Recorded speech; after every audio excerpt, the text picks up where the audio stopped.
Olá, Amanda, tudo bem? Opa, grande Zé! Como você está, meu querido? Tudo bem, Zé? Que legal te ver por aqui, obrigado. Obrigado pela presença, Zé. Espera um pouquinho, pessoal, chegar. Su, querida, um beijão pra você, Su. Que legal. Rita, ó, que legal. Raquel também entrou, Grace. Que legal. Bom vocês. Tudo tranquilo comigo também, Zé? Olá, Grace, boa noite, tudo bem? Boa noite, Rita. Sessão, eu quero dar beijo e abraço em vocês, mas eu não posso. Tô aqui do outro lado. Não consigo. Lara, tudo bom, Lara? Oh, Eli Lopes 64 entrou também. Saudade. Vai, maninha. Gostou do tema? Legal, né, Su? Também gostei. Vamos ver se a gente consegue desenvolver coisa legal hoje aqui. Tia Zilda, que saudade, Tia Zilda. Oi, Cris. Tudo bom, Cris? Tia Zilda. Flávia, tudo bom, Flávia? Boa noite. Tia Zilda, que bom de ver por aqui. Tia Zilda, saudades, saudades. Como eu estava comentando antes, né? Essa aqui é a sessão beijos e abraços à distância virtuais. Como eu queria poder ver vocês, como eu queria poder, enfim, ver as carinhas de vocês e tal.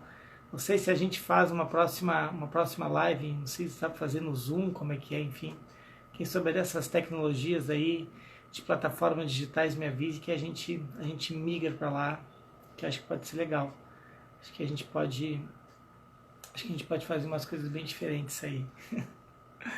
Ah, o pessoal tá morrendo de saudade de mim, eu também tenho morrendo de saudade de vocês. Muito bom. A saudade quer dizer que a gente pelo menos teve algum tipo de importância de alguém. Aline! Oi, Aline, tudo bom? Que legal, bom te ver aqui também, Aline. A saudade, pessoal, é sinal que a gente tem afeto, né? Então, que bom que vocês estão com saudade. Também estou morrendo de saudade de vocês. Ainda que seja uma sexta-feira, ainda que seja 8 horas, vocês aqui, muito legal. Fico feliz. Tomara que a gente possa conversar. Ana Beatriz, oi Ana, beijão para você também, tudo bom? O tema hoje, pessoal, é bem sensível, é um tema que acho que eu vou talvez reproduzi-lo, porque tem muito conteúdo para a gente dialogar, para a gente bater papo. É um conteúdo que ele é extremamente atual, né? Ainda mais em tempos de pandemia, e tá bem difícil, porque não sei se vocês sabem, mas os dados da Delegacia da Mulher falam que a violência doméstica aumentou, acho que mais de 60%, enfim, né, nas grandes capitais. Então, é um tema bem sensível que a gente tem que ter maturidade para trabalhar, para enfocar. Oi, Kate. Neiva, tudo bom, Neiva? Bom te ver por aqui também. Que legal, que legal. Bom, pessoal, já demos os nossos 5 minutinhos de beijos e abraços. Vamos começar a nossa live? Então vamos lá. O que a gente vai estar discutindo hoje é amores predatórios, barba azul, ingenuidade e uma nova consciência. Eu vou começar, pessoal, falando do mito de Barba Azul. Vou contá-lo resumidamente para que vocês possam entender de onde eu parti para trabalhar todas essas questões que a gente vai estar trabalhando aqui. Bom, primeiro, o Barba Azul está num livro muito legal que se chama Mulheres que Correm com os Lobos. Acho que todo mundo deveria ler o livro na íntegra, mas ainda que não possam ler na íntegra, eu acho que vale muito a pena vocês lerem pelo menos esse conto, essa história do Barba Azul. O Barba Azul era um homem muito rico, ele tinha vários castelos, ele tinha várias propriedades, ele morava perto de uma aldeia, e nessa aldeia tinha uma viúva que tinha várias filhas. Alguns contos dizem que ela tinha 4 filhas, outros falam em 3, mas enfim, ela tinha várias filhas. E ele tentou se aproximar dessa família para cortejar alguma das filhas, não importava qual. Certa vez ele convidou-as para irem na floresta, passaram uma tarde agradável, ele fez um piquenique, enfeitou os cavalos, as carruagens, e, enfim, e tentou seduzi-las. Mas as irmãs mais velhas de Elisa, que é a mais nova, que é a protagonista do conto, as irmãs mais velhas sabiam que a barba azul dele era muito azul e chegava a ser espantosa. Ela causava certo medo nas mulheres. E a fama dele era pior ainda, porque dizia-se que todas as mulheres que foram morar com ele nunca mais apareceram, elas simplesmente sumiram. Mas ele, um homem alto, forte, robusto, com a barba bem azul, ele tinha simplesmente nada mais, nada menos que um tom de Dom Juan, ele era um grande galanteador. E o que acontece a partir daí? A filha mais nova, Elisa, começa a perceber que a barba dele nem era tão azul assim, ou seja, ela começa meio que a se encantar, em alguma medida, pelo barba azul. E as irmãs mais velhas asseveram com ela, dizendo, olha, presta atenção, hein? Nunca se sabe de nada, nunca se sabe quem foi, nunca se sabe como foi, ou seja, nós não sabemos de nada do barba azul. E ela falou, mas quer saber, eu vou dar uma chance para ele. Eles casam, Elisa casa com o barba azul, e certa vez ele diz para ela, bom, já estamos casados e tudo mais, você pode ficar à vontade no castelo, eu estou saindo, vou passar uma semana fora, você pode ficar à vontade no castelo, beba o que quiser, coma o que quiser, visite todas as salas do castelo que você quiser, se você quiser pode convidar as suas irmãs para estarem com você, e assim ela faz, começa a convidar as irmãs e tudo mais. Mas ele deixa um recado e uma condição. Qual é a condição que ele deixa para que Elisa possa trazer todo mundo para o castelo? Eles, olha, está aqui a chave de todas as salas, todos os quartos, todos os cômodos do meu castelo, mas tem uma chavezinha, a chave que tem um arabesco, essa chave você não pode abrir. Essa chave é proibido de você abrir a sala que essa chave tem acesso. E ela, enfim, ok, trouxe as irmãs começaram a fazer festa, começaram a brincar, começaram a se divertir, até que em um determinado momento elas começaram, vamos descobrir que sala é essa. E elas começam a fuçar nas salas, abre aqui, abre ali, até que faltou uma última sala, que era justamente a sala que a chave que tinha o arabesco abria. Elas vão até a sala, abrem a sala. E quando elas abrem a sala, o que acontece? O que tem lá dentro dessa sala? Lá dentro da sala tem ossos humanos, restos mortais das mulheres, e todas elas estão esquartejadas naquele quarto. Elisa e suas irmãs ficam extremamente apavoradas, não sabem o que fazer, não sabem como lidar, fecham imediatamente aquele quarto e trancam a porta. Quando elas trancam a porta, a chave do arabesco começa a sangrar. Elas ficam apavoradas, Elisa tenta botar a chave dentro do bolso, a chave continua pingando, ela pega, vai na cozinha, lava a chave não para de sangrar. Ela falou, pronto, eu já sei, eu vou amarrar, vou enrolar essa chave numa toalha, e a partir daí eu vou guardá-la e vai dar tudo certo, só que a chave não para de sangrar. E nisso entra o Barba Azul. O Barba Azul entra e pergunta, olha minha mulher, deu tudo certo aqui? Como é que foi o dia? Tudo bem, tudo tranquilo e tal. Nossa, então você pode me devolver as chaves? Claro, devolveu. E ela devolve as chaves, faltando a chave do arabesco. Ele falou, mas olha, tá faltando uma chave aqui. Cadê essa chave, mulher? E ele começa a se irritar. Elisa começa a se sentir acuada, até que ele abre a porta do guarda-roupa, onde a chave estava escondida dentro de uma toalha. Essa toalha está totalmente ensanguentada, ensanguentou todo o guarda-roupa pingava sangue, todas as roupas e os vestidos dela de cetim também estavam encharcados de sangue. Ele diz para ela, então pronto, agora eu vou te matar. Acabou a brincadeira, agora eu vou te matar. Enfim, eu não vou contar o final da história, porque eu vou pedir para que vocês leiam o livro, o capítulo livro. Mas só o que a gente tem por aqui, já dá para a gente começar a trabalhar essa relação do Barba Azul. Bom, primeiro, o Barba Azul ele tem múltiplas interpretações. E a que eu vou dar aqui vai se referir apenas àquela que eu tenho estudado mais, que eu tenho trabalhado mais. Primeira questão que a gente tem que envolver, né? A ingenuidade da Elisa. Elisa acreditava que ele poderia ser uma pessoa diferente, Elisa acreditava que ele não tinha a fama que tinha. Elisa simboliza e significa um feminino ainda muito pueril, ainda muito infantilizado. Ou seja, Elisa tem uma imaturidade emocional que faz com que ela não consiga enxergar o que de fato está acontecendo nessa relação. Ela não consegue enxergar. Ou seja, ela se deixa envaidecer pelas posses do Barba Azul, ela se deixa levar pelo ímpeto Dom Juan, de um galanteador, e todo Barba Azul ele é muito galanteador, todo Barba Azul ele é muito sedutor, ele é um verdadeiro Dom Juan, e ela simplesmente se deixa levar por essa relação do Barba Azul. Esse é o primeiro ponto que a gente pode trazer. Então, trazendo para o nosso mundo, trazendo para a nossa realidade, quantas vezes nós acreditamos em relações que no primeiro momento são extremamente saudáveis, são boas, mas ainda que fique, sabe aquele pontinho da intuição que diz, tem alguma coisa aqui que não está batendo, tem alguma coisa aqui que não encaixa. Sabe quando o discurso não casa com o exemplo?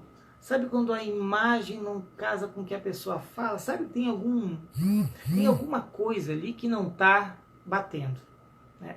Isso é a intuição que está representado, por exemplo, com as irmãs mais velhas. As irmãs mais velhas de Elisa, elas são aquele feminino mais maduro, aquele feminino que quando tem, a primeiro momento, que vão para a floresta, fazem o piquenique com o Barba Azul, elas disseram para Elisa, nós nunca mais vamos querer ver esse homem. A barba dele é muito azul, ele é muito rude, nós não queremos nem chegar perto dele. Elisa, mas a barba dele nem é tão azul assim. Ou seja, Elisa começa a ter uma relação com o Barba Azul de que ela fantasia e ela não consegue enxergar a realidade do Barba Azul. Ou seja, esse feminino, que é um feminino infantilizado, esse feminino ele começa a ser construído culturalmente há muito tempo atrás. Vou dar um exemplo para vocês. Isso a gente chama de performar o feminino. Isso é um conceito. O que é o performar o feminino? Como é que a menina, quando a gente vai tirar uma foto de uma menina, se a menina tira uma foto assim, ou anda com as pernas abertas, o que a gente faz nesse primeiro momento? Você é uma mocinha. Mocinhas não tiram foto, fazem assim. Mocinhas tiram foto assim. Não é assim que a gente faz?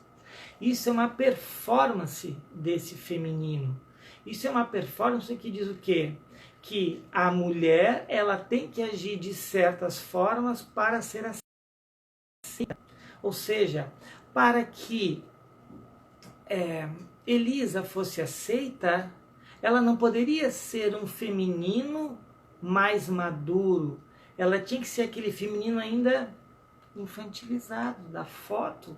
Aquele feminino que não vai conseguir acessar outros níveis da sua consciência, porque ela ainda não tem experiência, ela não tem vivência, ela não tem maturidade para perceber que a barba dele era muito azul e que a fama dele deveria pelo menos deixá-la com o pé atrás, pelo menos causar algum tipo de desconfiança. Mas ela não faz nada disso. Ela simplesmente se joga na relação. Ou seja, essa performance do feminino performa comportamentos de acordo com o nível de maturidade que cada um de nós tem, cada um de nós carrega nas relações.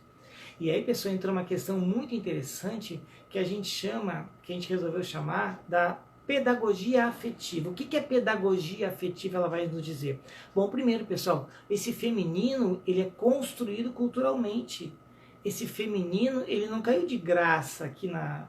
pronto, caiu um feminino agora. Não. O feminino ele é construído nos meandros sociais. Esse feminino ele passa por uma série de processos históricos. A relação de gênero ela tem uma relação tão forte que ela é imbricada na cultura, no credo, ela tem vieses étnicos, religiosos, culturais, sociais. É um grande caldo que forma esse feminino. E essa pedagogia afetiva que a gente vai aprendendo ao longo do tempo, ela vai nos ensinar uma coisa muito interessante.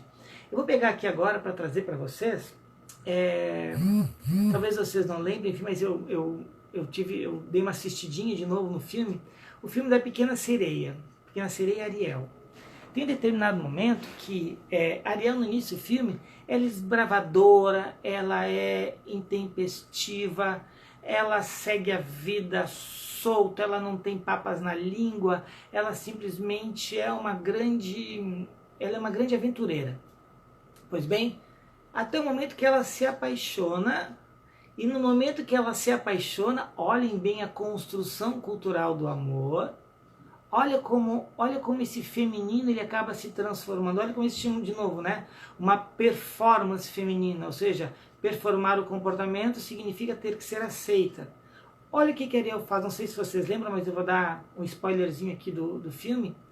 Ela vai para Úrsula e ela diz, nossa, eu tô apaixonada e tudo mais, mas eu sou uma sereia. Aí a bruxa Úrsula diz para ela, olha só, tudo bem, vamos fazer uma troca então?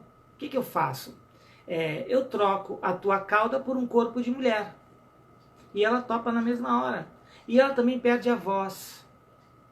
E aí, pessoal, tem uma questão muito interessante nesse aspecto de perder a voz. Aí ela diz, né, a pequena sereia Ariel diz, mas olha, como é que eu vou conquistá-lo se eu não tenho voz? Aí a Úrsula diz, ora, mas você tem os quadris? E começa a rebolar. Pessoal, duas questões muito interessantes aqui para a gente começar a pensar juntos. A primeira delas é de perder a voz. O que significa perder a voz? Significa o seguinte, que para você ser aceita, para que a sua relação dê certo, você tem que se manter calada. Se o homem fala, você não vai rebater, você não vai redarguir, você não vai enfrentar, você não vai confrontar, você tem que ficar quietinha.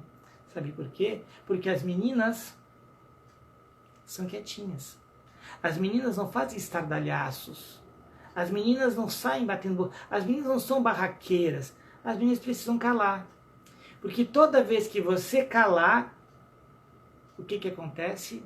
Você não tem voz de fala, você não tem poder de argumentação, você aceita uma relação que ela é assimétrica e esse feminino vai ficar sempre num papel secundário da relação. Esse é o primeiro ponto. E eu lembro da minha avó, minha avó materna, a avó Mercedes, eu lembro que quando o meu avô, a minha mãe contava isso para nós, nunca presenciei isso, mas eu lembro que a minha mãe contava que quando o meu avô chegava alcoolizado, da farra, aquele homem garanhão e tudo mais e tal, quando ele chegava em casa, ele queria brigar, ele queria discutir com ela enchia a boca d'água. Ele dizia, ou seja, eu não posso falar. Ou seja, olha como existe uma relação de quando eu for amordaçada, eu garanto o meu casamento. Pessoal, vejam bem do que a gente está falando.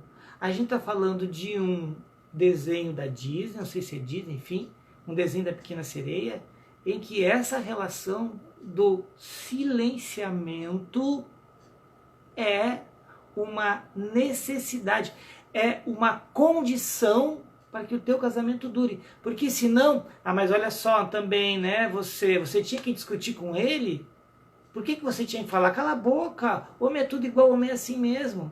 Então, pessoal, é bom que a gente pare para pensar que o silenciamento, ele é feminino. Pessoal, isso é de uma profundidade, a gente tem que pensar muito sobre isso, porque assim como o silenciamento é feminino, o poder é masculino. É o poder que diz, não faça isso, e você vai silenciar. Você vai acatar essa relação. Por quê? Porque senão a culpa é sua. A culpa é da mulher. A mulher é culpada porque o homem traiu. Sim, também, né? Tu não fazia nada, tu queria o quê? Pessoal, tem um conceito que se chama estupro marital. Não sei se vocês já viram falar. Muitas mulheres são estupradas no casamento. Elas não querem fazer sexo, elas não estão nem um pouco dispostas a fazer sexo, mas elas fazem. Você sabe por que elas fazem? com medo de perder o marido.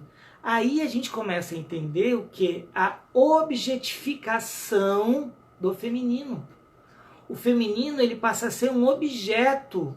O feminino, primeira questão, ele não tem mais voz. Esse é o primeiro ponto. O feminino não tem voz. Eu não posso falar. Se eu for falar, o que vai acontecer? Eu posso apanhar, eu posso ser agredida. E para eu não falar, para não ser, melhor, eu não falo, na possibilidade de não ser agredida, você sabe o que acontece daí? Eu sofro uma outra violência, que é o estupro marital. Então parem para pensar a complexidade desse amor predatório que a gente está falando. Parem para pensar como essa relação objetificada da mulher, ela tem outro viés que eu vou começar a trabalhar aqui agora. Que é o quê? A objetificação da mulher na relação sexual. Vamos entender isso um pouquinho melhor aqui agora para a gente ter uma noção mais precisa disso. Eu decidi chamar, eu já tinha falado isso, pessoal, numa outra live, enfim, mas eu acho que, enfim, me corrijam aí, eu não estou lembrado e tal. Mas eu decidi chamar, vou usar uma metáfora aqui para entender essa objetificação do corpo do feminino. Olha que interessante, pessoal. Eu vou chamar de cardápio Tinder do amor. Para quem não conhece, Tinder é um aplicativo de relacionamentos mais. E como é que funciona, pessoal, esse Tinder ali? Funciona da seguinte forma. Você começa a passar, você entra no aplicativo, você começa a passar. Começa a passar. O que acontece é o seguinte. Quais são aquelas mulheres que vão me chamar a atenção? Quais são aqueles homens que vão me chamar a atenção? Geralmente são altos, loiros, magros, olhos claros, o tipo europeu-americano, né? Produtos de Hollywood, da grande mídia que diz que esse é o padrão de beleza, esse é o homem dos seus sonhos, esse é o seu grande príncipe encantado. Eu não me lembro de ter visto nenhum príncipe encantado que seja afrodescendente, que seja negro, que seja... Não lembro disso, exceto em alguns desenhos, mas não desses tão hollywoodianos, por assim dizer. Se alguém souber, por favor, me informe que eu não lembro. E o que acontece nessa relação? Por que essa relação da objetificação, ela passa também pela questão do corpo, por uma questão estética? Porque tem uma grande armadilha que é colocada quando a mulher começa a ter o que a gente chama de barganha afetiva sexual. O que isso quer dizer? Quer dizer que nessa prateleira do Tinder, as que vão aparecer primeiro, que vão ser mais chamadas, são essas que têm esse tipo de corpo, esse tipo de capital estético. E o que acontece a partir daí? Acontece a partir daí que mulheres negras, afrodescendentes, velhas, deficientes, indígenas, elas não aparecem no aplicativo. Não aparecem. Geralmente, o que se faz no aplicativo? Eu coloco uma outra foto que não sou eu. Eu mudo o nome. Ah, tem questão de segurança, ok, beleza, mas a foto não tem que ter segurança nenhuma, a foto tem que ser quem eu sou. E isso fala, assim, pessoal, de uma objetificação, mas deixa eu falar melhor para vocês o que é essa objetificação.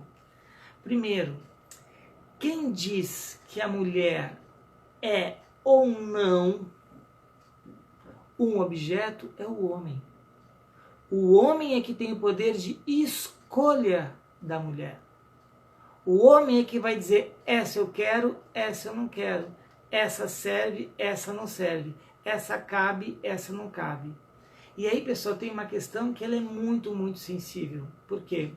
Porque vocês podem chegar e dizer para mim, mas olha só, eu sou bonita, sou jovem, sou gostosa, eu tô lá no top 1 do Tinder, do cardápio do Tinder afetivo. Beleza, você pode estar no número 1, mas você não vai envelhecer. Você não vai ficar velho um dia. Você não vai, por exemplo, ter cabelos brancos. Você não vai, que nem um termo muito machista, embarangar. Ou seja, você não vai ficar com um corpo que não é mais aquele corpo de gatinha. E a questão não é essa, pessoal. A questão é outra. A questão é que existe um masculino egocentrado. A nossa sociedade é isso, é um masculino egocentrado. O que isso quer dizer? Quer dizer que o homem vai estar no centro da relação e ele vai dizer como é que não é. Voltando ao conto do Barba Azul, o que o Barba Azul falou para Elisa? Fique à vontade, não há problema nenhum, você pode explorar o castelo, fique muito tranquila. Desde que você não pegue, não entre no quarto a chave do arabesco. Ora, está aí uma condição. Quem dá a condição é quem detém o poder. Quem dá a condição é quem diz, olha, agora vai ser desse jeito, agora as coisas vão ser desse parâmetro. Isso é uma relação egocentrada. Então, independente se hoje eu sou jovem, bonita, gostosa e tudo mais, independente disso, eu tenho que ter uma relação muito crítica em relação a esse sistema que a gente vive hoje. E esse sistema vai nos dizer o quê?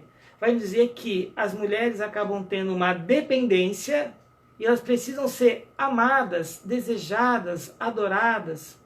Mas quem faz a mediação dessa relação não é a mulher, não, é o homem.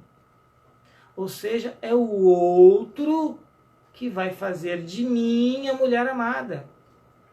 Tem um livro muito interessante da professora Valesca Zanella, colega da UNB.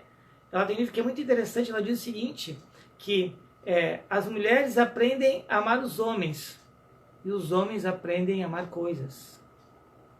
Parem para pensar nisso.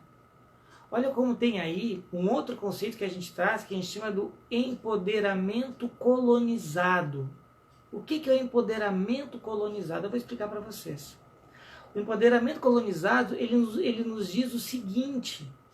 Ele diz que quando a mulher se emancipa na sociedade, ela se emancipa porque o homem disse para ela qual que era o modelo de sucesso.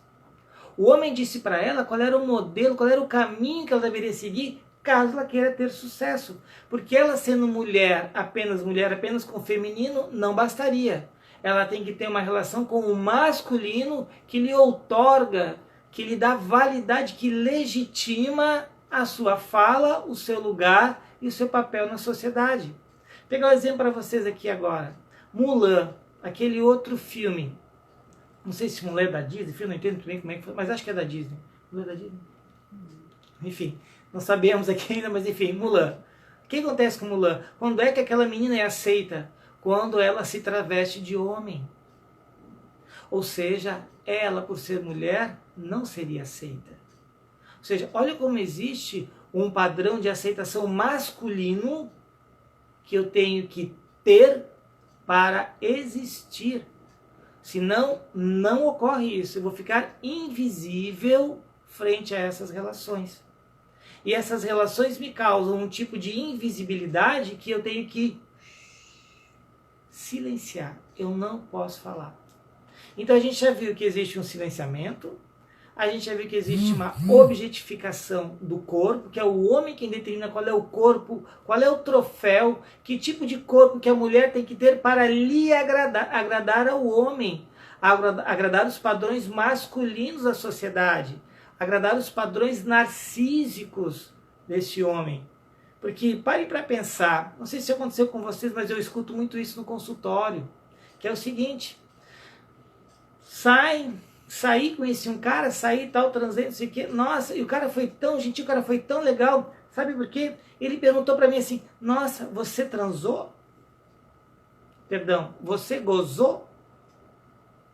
Nossa, olha que legal, ele tá pensando em mim, né? Tá pensando se eu gozei ou não. Olha que fofo, que mimo.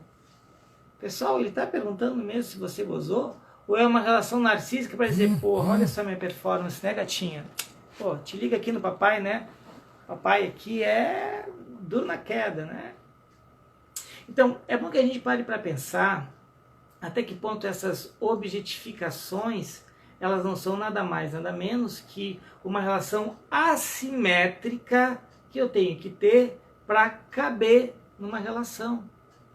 E aí, pessoal, se a gente começar a pensar nessas relações assimétricas, nossa, a gente tem exemplos assim a rodo para dar para vocês. Querem ver como é que essa assimetria se coloca? Certa vez, eu estava ministrando uma disciplina na UNB e foi muito interessante porque uma colega, ela estava pleiteando uma bolsa de pós-doutorado, e ela conseguiu a bolsa de pós-doutorado. E ela estava extremamente angustiada. Sabe por quê? Nossa, como é que eu vou fazer agora com meu marido e com meus filhos? Será que eles querem ir para a Inglaterra, ir para Manchester? Será que querem ir para a Inglaterra? Será que eu vou dar conta? Mas como é que vai ser agora? Pergunta, para a gente pensar juntos aqui. Se fosse um homem que tivesse ganho a bolsa de pós-doc, qual seria a preocupação dele? Será que ele estaria pensando nos filhos, na mulher, na esposa? Será que isso... Pare para pensar. Olha como existe uma cobrança da mulher, desse feminino, que ele tem que dar conta de várias coisas. Já não sei se vai dar tempo para a gente falar hoje, mas também, enfim, fizemos uma outra live. Falar como é que esse dispositivo materno foi construído socialmente, que isso não existia, sei lá, do século XVII, século XVIII.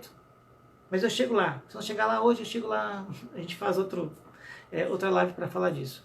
Agora, por que isso é importante? Porque eu vou começar, eu peguei algumas frases aqui só para a gente ter uma noçãozinha rápida. Eu anotei porque isso aqui eu não tinha de cabeça. Olha só, vamos lá. Vamos ver como é que esse feminino ele se integra socialmente nessa relação da preocupação com o outro. Veja, olha como isso é interessante, pessoal. Olha só. Algumas frases que eu separei, né? Você não tem marido? Vai ficar para titia, encalhada? É isso mesmo?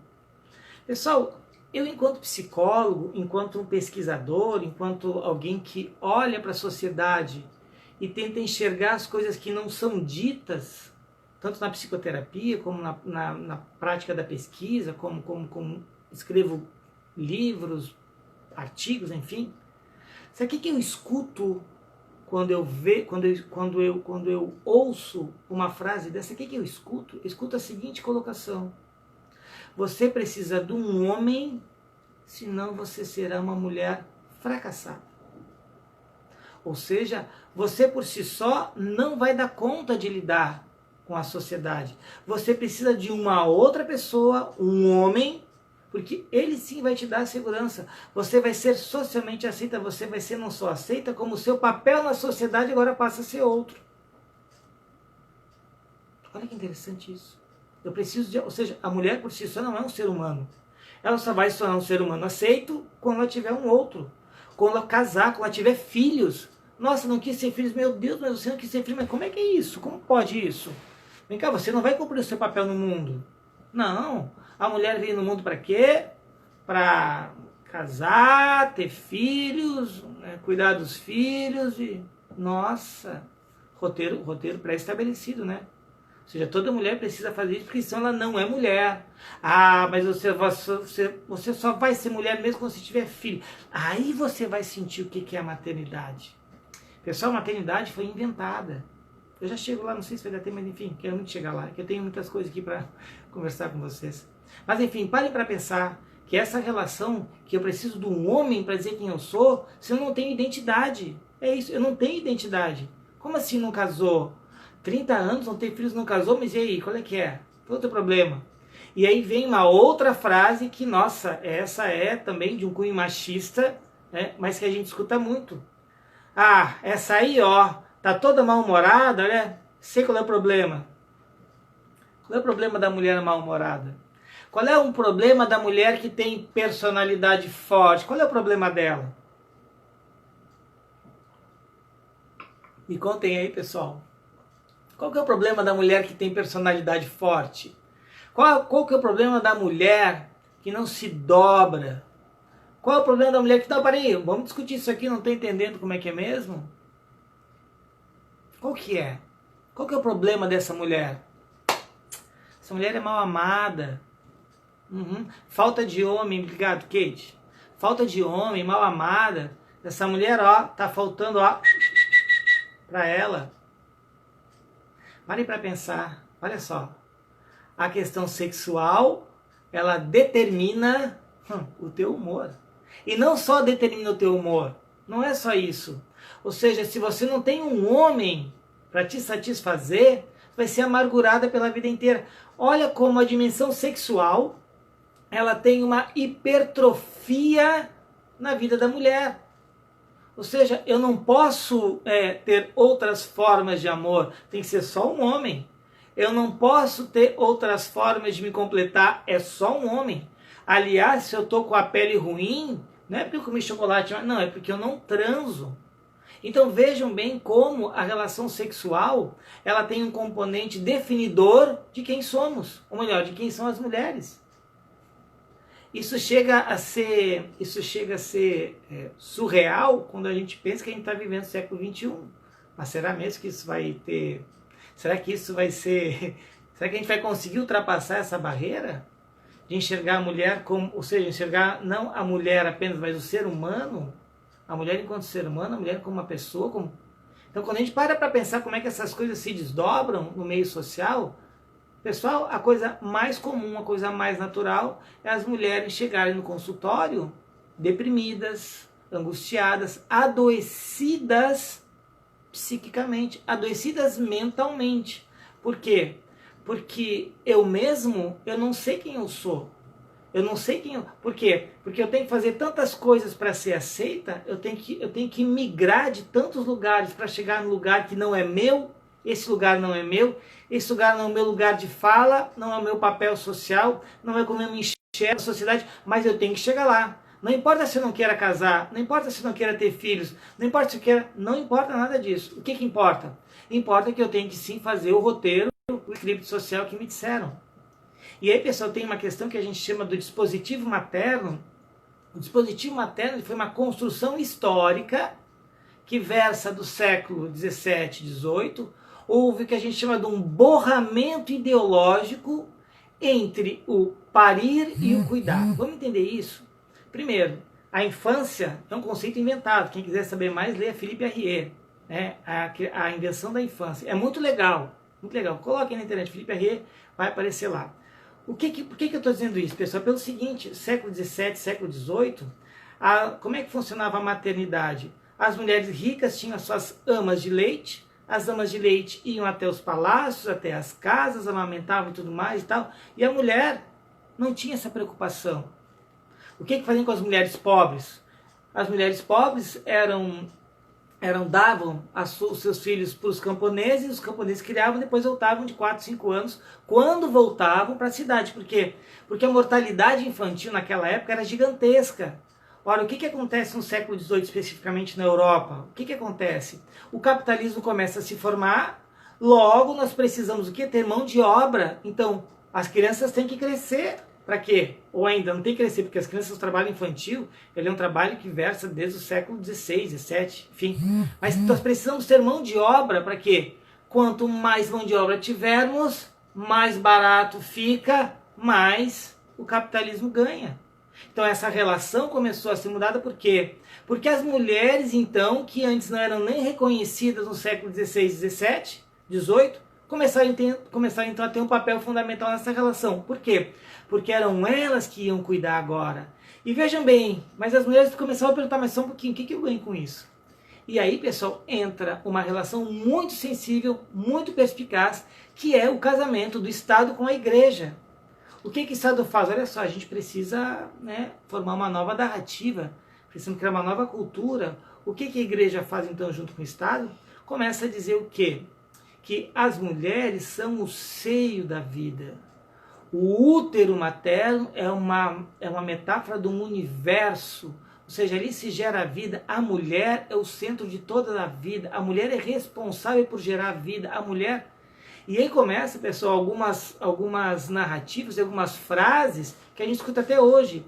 Afinal de contas, ser mãe é padecer no paraíso. Olha que interessante. Coração de mãe sempre cabe mais um. E a gente começa a ver como essa maternidade foi sendo construída por um outro viés. Ou seja, essa relação, ela acaba sendo o quê? Ela acaba sendo ser uma forma de responsabilizar a mulher pela criação, cuidado, amamentação. Ah, e um detalhe, pela educação dos filhos. E aí o que acontece?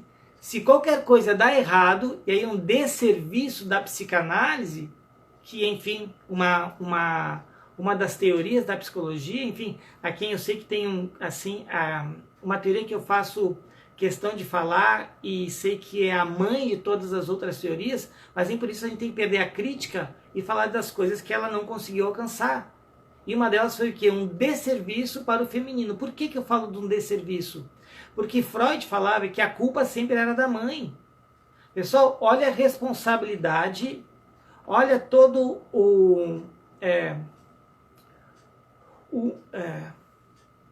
vejam Freud não considerou as condicionantes sociais, culturais, não. Tudo é responsabilidade da mulher. A culpa vai ser sempre da mãe. Então, parem para pensar como isso hipertrofia a mulher. A mulher, ela não pode ser apenas mulher, tem que ser mãe. Porque mãe é o quê? É a função da mulher. Vamos lá, é bíblico, né? Criar, como é que é? Agora não sei, não li a Bíblia essa parte aí. Crescei-vos e multiplicai-vos, acho que era por aí, quem souber me ajuda melhor aí. Então parem para pensar como isso tem uma relação muito imbricada no papel exclusivo da mulher em fazer a maternagem. Pessoal, é interessantíssimo isso, porque olha só, olha como a mãe tem esse nível de responsabilidade que chega a ser perverso. Certa vez eu atendi a Mary Jane na psicoterapia, e Mary Jane chegou com uma queixa muito angustiante, né? Ela estava muito angustiada, né? E ela chegava dizendo assim: Hélio, olha só, né? A minha mãe, ela é uma déspota, a minha mãe é uma tirana, a minha mãe faz isso comigo, a minha mãe faz aquilo comigo, a minha mãe me bate, nossa, eu fazia qualquer coisa, minha mãe já vem com a cinta e me batia quando era criança, nossa, eu ficava muito enraivecida, né? E eu escutando aquilo ali, e lembrem, eu sou psicólogo, eu vou prestar muita atenção naquilo que a pessoa me fala, mas eu presto atenção ainda mais naquilo que não é dito. E olha que interessante, pessoal. Eu fiz uma pergunta, e Mary Jane começa a chorar copiosamente no consultório. Adivinha qual foi a pergunta que eu fiz para ela que gerou uma instabilidade, quer dizer, uma reflexão maior nela? Adivinha? O que vocês perguntariam para Mary Jane? Me conte. O que vocês perguntariam para ela? Eu fiz uma pergunta que desestabilizou. Que bom que ela pôde rever alguns processos dela que ela deveria desconstruir ou olhar com outro prisma. Sabe o que eu perguntei para ela? Eu fiz uma pergunta bem simples. Nossa, que interessante. Tu tá falando, né, que a tua mãe Madessa já... E o teu pai? Onde é que teu pai tá nessa história?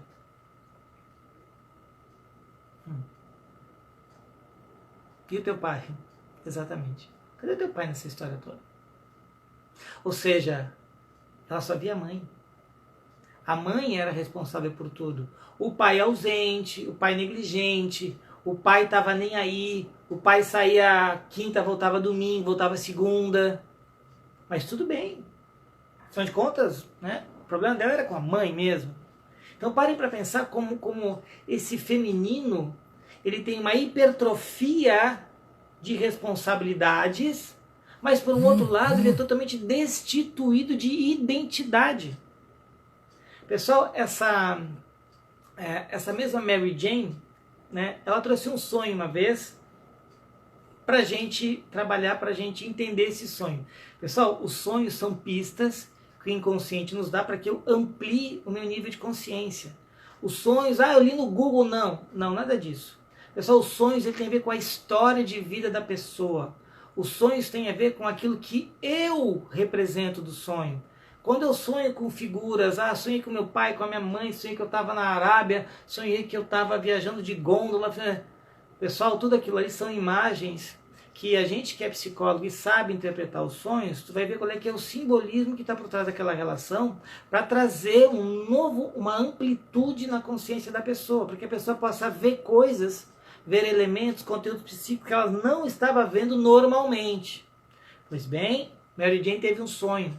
Ela disse que ela estava no México, e ela odiava o México, ela nunca gostou do México. Ela estava no México, e a partir daí, ela disse que ela ia participar de um pelotão de fuzilamento. Ela ia ser uma das snipers que ia atirar, ia matar uma pessoa. E disse que ela estava bem feliz ali, disse que ela estava assim, curtindo a parada, disse que estava, pô, é nóis, que estava vibrando com aquilo ali, nossa, uma experiência legal que eu vou fazer e tal. E ela está preparada ali, então, que diz que entra a pessoa sendo conduzida por um soldado, diz que entra a pessoa estava com capuz, ela não vê a pessoa, diz que quando a pessoa se vira e tira o capuz, era ela, era Mary Jane que ia ser fuzilada pela própria Mary Jane. Os sonhos têm isso, pessoal, o sonho não tem uma lógica. Se vocês tentarem entender o sonho por uma lógica racional egóica, esqueçam, vocês não entendem. O sonho é produto do inconsciente. Vou dar, talvez eu dê um curso aqui sobre como interpretar os sonhos, enfim, mas não tá para entender só, eu sonhei com fulano, então era isso, fulano vai me dar um dinheiro. Não, é uma outra relação, uma outra linguagem que os sonhos trazem para a gente entender o que de fato está simbolizado pelo inconsciente. Ela chega preparada, não sei o que, quando tira o capuz, Mary Jane ia matar Mary Jane. Só que quando ela fixa o olhar e ela presta atenção, a Mary Jane que ia ser morta não tinha rosto. Ela não tinha rosto. E diz que quando ela olha e vê que é ela, mas não é ela, porque está sem rosto, ela diz que ela se atrapalha, pau! Atira e ela acorda assustada, coração batendo forte, taquicardia, nossa, onde é que eu tô? O que aconteceu? Ela traz sonho para terapia. E a gente foi analisar esse sonho. Com esses elementos, o que vocês pensariam de Mary Jane? O que será que o inconsciente quer trazer para ela?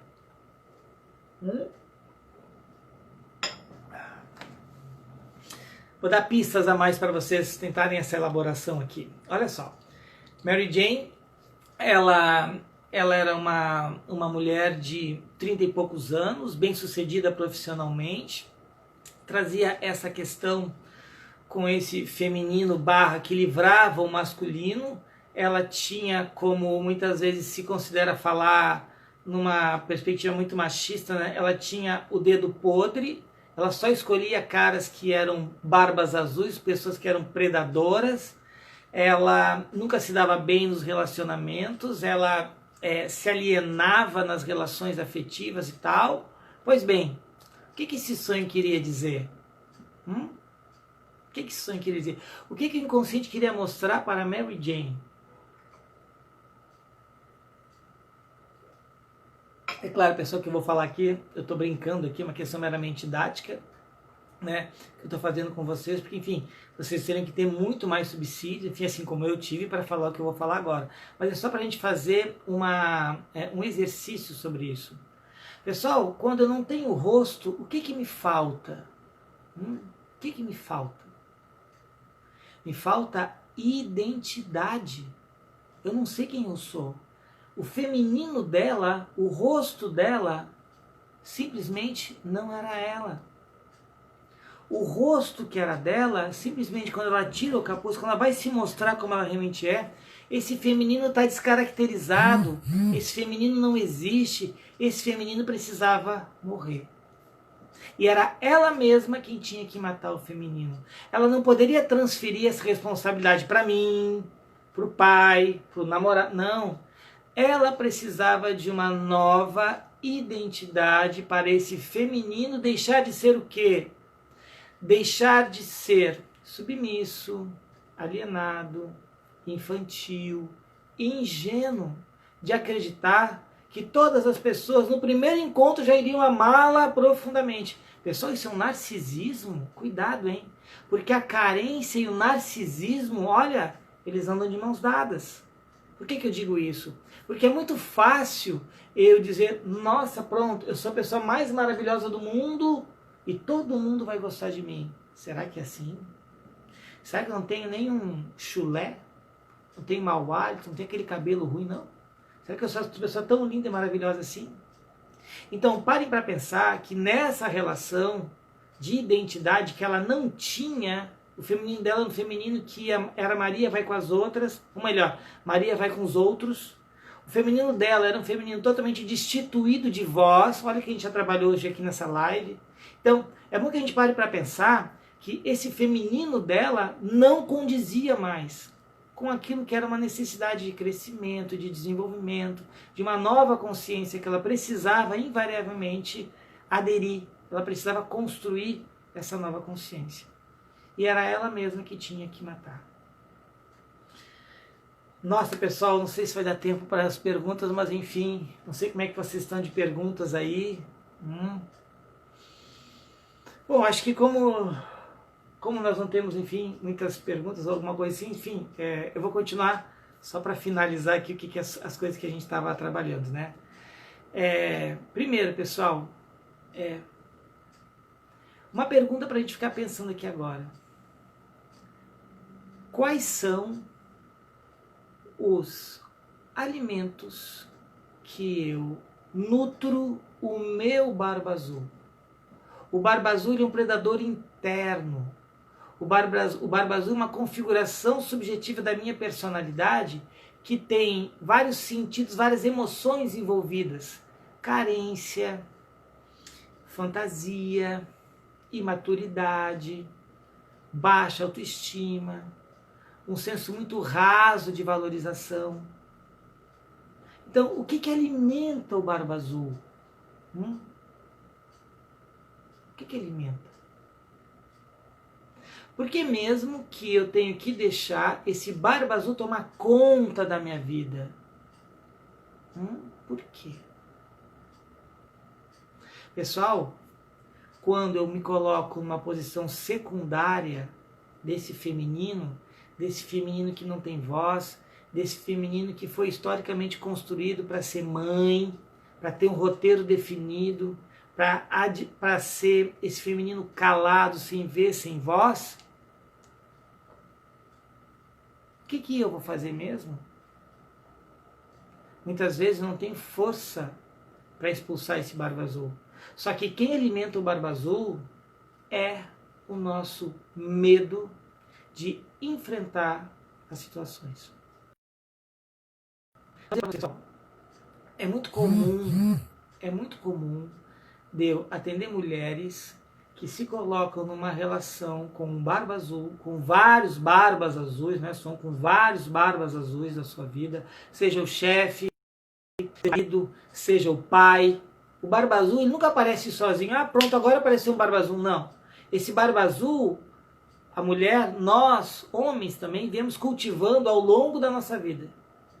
E muitas vezes uma questão financeira, uma questão social, ela é preponderante para que a mulher alimente o medo que faz com que esse barba azul cresça gigantescamente. Por quê? Porque muitas vezes a mulher não tem a condição de sair de casa para trabalhar. A mulher não tem a condição de estudar. E a gente conseguir romper com essa barreira, que é uma barreira de uma estrutura social, é uma barreira de uma desigualdade de gênero, é uma barreira que ela foi historicamente construída, é muito difícil. Mas é possível. É possível. E eu preciso sim fazer o quê? Romper, cortar esse cordão umbilical imaginário que me vincula a esse barba azul. Me vincula, pessoal, ao medo que eu tenho de muitas vezes enfrentar, de falar as coisas que eu penso, dizer, opa, para só um pouquinho, vamos devagar agora. É muito interessante porque se a gente parar para pensar, o que acontece numa relação com o barba azul? O barba azul ele chega e ele simplesmente te domina, ele controla tudo que você tem para fazer. Não sobra absolutamente nada. Pessoal, você sabe o que estava junto com aqueles corpos das mulheres esquartejadas lá na sala do Castelo Barba Azul, a sala que Elisa abriu? Você sabe o que significa simbolicamente aqueles corpos todos esquartejados? Aquilo ali significa os sonhos das mulheres que não foram realizados. Significam projetos de vida que ficaram pelo caminho. Significa que eu me mutilei para tentar servir ao meu amo, ao meu Senhor. Ou seja, o que estava lá dentro, aqueles corpos todos daquelas mulheres, pessoal, são simplesmente fragmentos de um feminino que simplesmente esqueceu de viver para si e foi viver para o outro. Vou repetir, pessoal, porque isso eu acho que é muito fundamental. Aqueles corpos, aqueles restos mortais daquelas mulheres que estavam lá dentro daquela salinha, a chave do arabesco, são simplesmente fragmentos de mulheres que desistiram de viver para si e resolveram viver para o outro. Pare para pensar. Quais são os seus projetos que você deixou de fazer?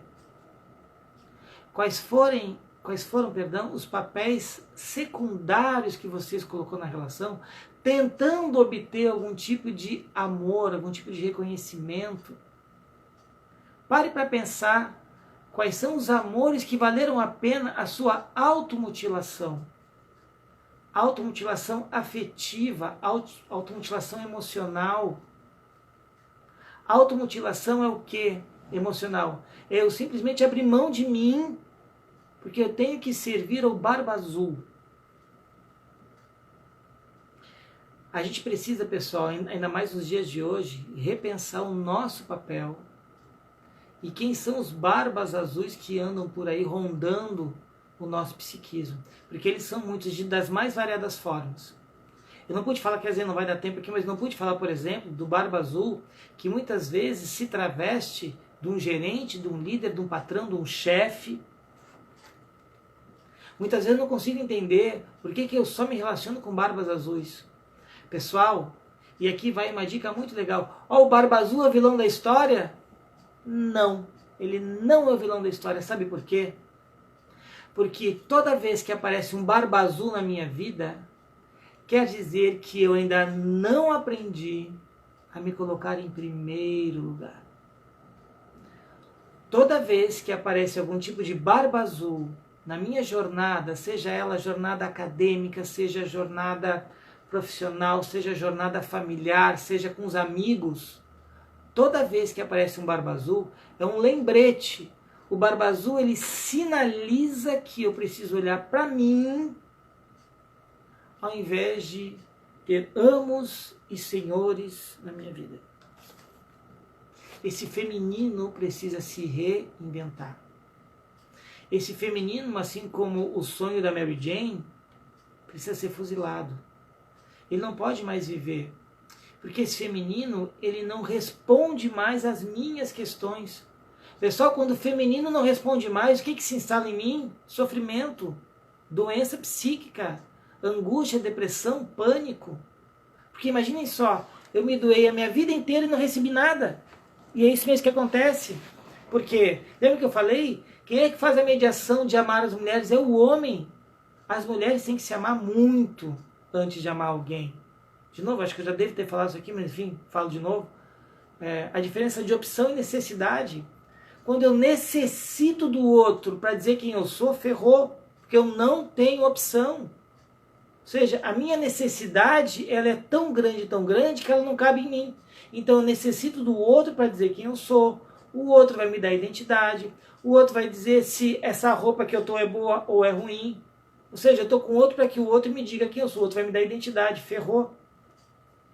Agora, quando eu já tenho a minha identidade, eu vou olhar para o outro e dizer, talvez eu queira. Eu tenho opção e escolha de querer ou não.